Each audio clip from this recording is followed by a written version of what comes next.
கூப்பிட்டு வாங்க அப்படின்னு சொல்றான். உடனே அவ என்ன செய்யறா, அவளும் வந்துடுறா.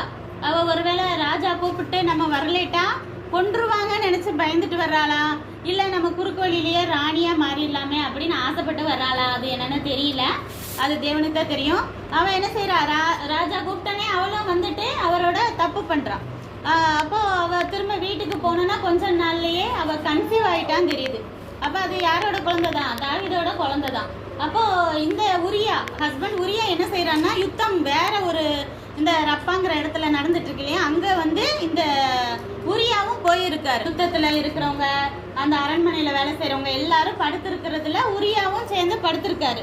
அப்போ வந்து ராஜா வந்து தாவீதுகிட்ட சொல்லி உரியாவை கூப்பிட்டு வாங்க அப்படின்னு சொல்லிட்டு கூப்பிட்டு வர சொல்லிட்டு ரொம்ப பாசமா இருக்கிற மாதிரி உரியாவிட்ட இருக்கிற மாதிரி தாவீது நடிக்கிறாரு. எப்பயுமே பாவம் வந்தோன்னே அது அடுத்தடுத்து ஏதாவது பாவம் தான் செய்ய தூண்டும். அவர் ஏற்கனவே தப்பு பண்ணோன்னா இப்ப என்ன செய்யறாரு, உரியா கிட்ட அப்படியே போய் சொல்லி ரொம்ப நல்லவே மாதிரி நடிக்கிறாரு.